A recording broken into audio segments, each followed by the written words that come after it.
మీ ఎన్నికల మేనిఫెస్టోలో పెట్టిన ఏ అంశాలు మీరు అమలు చేశారు?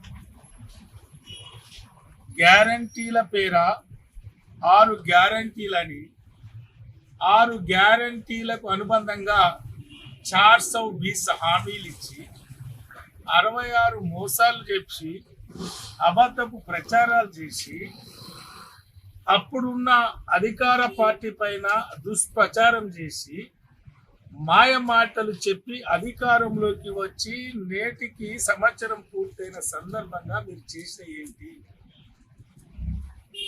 మహిళల్ని రెచ్చగొట్టారు, మహిళలకు మాయ మాటలు చెప్పారు. ఓటు వేయండి, డిసెంబర్ 9 తర్వాత అత్తకు 4000, కోడలకు 2500 అన్నారు. వచ్చినాయి అత్తకు 4000, కోడలకు 2500. మా దివ్యాంగులకు 6000 అన్నారు. వచ్చినాయా? మా నిరుద్యోగ యువతకు నిరుద్యోగ భృతి వచ్చిందా?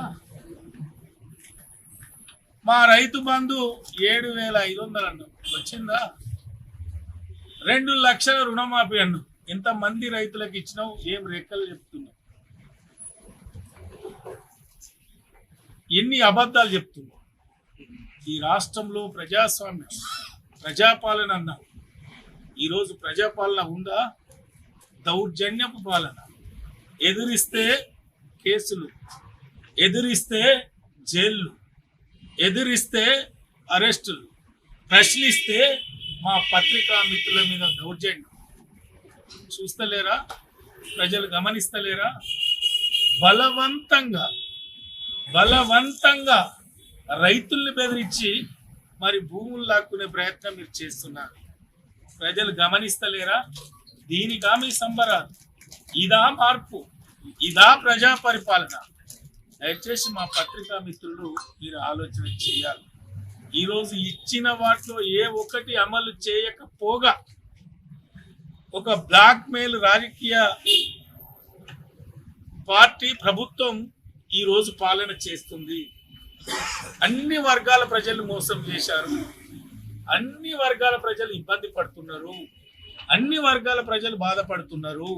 ఈ రాష్ట్రంలో శాంతి భద్రతలు లేవు, ఈ రాష్ట్రంలో అశాంతి కొనసాగుతున్నది, ఈ రాష్ట్రంలో ఆరోగ్య పరిస్థితి లేదు, ఈ రాష్ట్రంలో విద్యా వ్యవస్థ విచ్ఛిన్నమైంది, ఈ రాష్ట్రంలో గురుకులాల వ్యవస్థ ఆగమైపోయింది, ఈ రాష్ట్రంలో పేదవాడు హాస్టల్లో చదువుకుంటే సరి అయిన భోజనం దొరికిన పరిస్థితి మన ముందు ఉంది.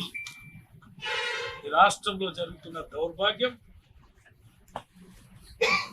మార్పు అని చెప్పి ప్రజల్ని మోసం చేసిన మీరు ఈరోజు ఏం చేశారో మరి ఒకవైపు మూసి పైన, ఒకవైపు ఇండస్ట్రీ పేరా, ఇంకొక వైపు ఇంకేదో పేరా, ఇంకొక వైపు ఇంకేదో పేరా.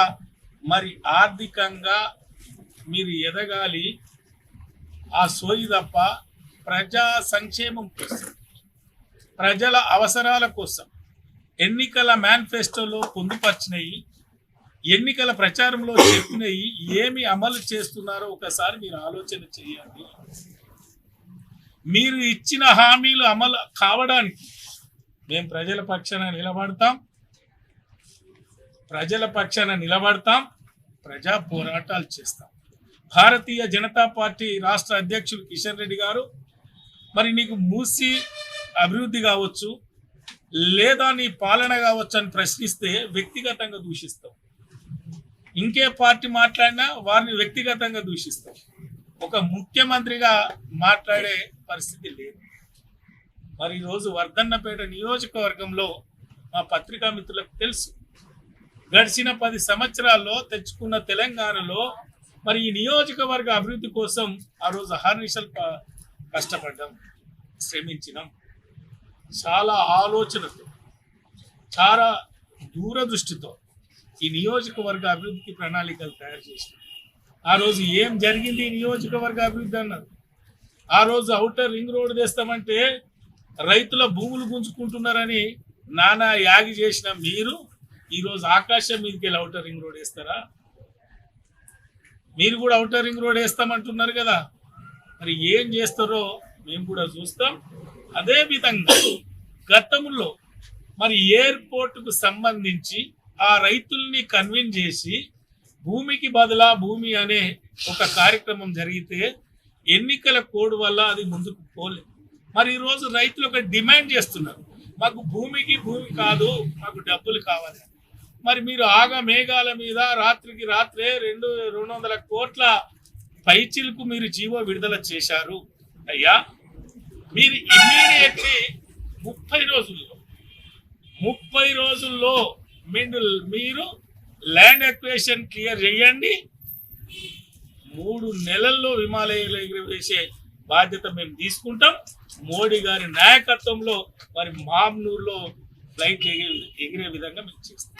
మరిన్ని వీడియోస్ కోసం ఛానల్ ని సబ్స్క్రైబ్ చేయండి. లేటెస్ట్ అప్డేట్స్ కోసం వాట్సాప్ ఛానల్ ని ఫాలో అవ్వండి. ఆ లింక్ డిస్క్రిప్షన్ లో ఉంది.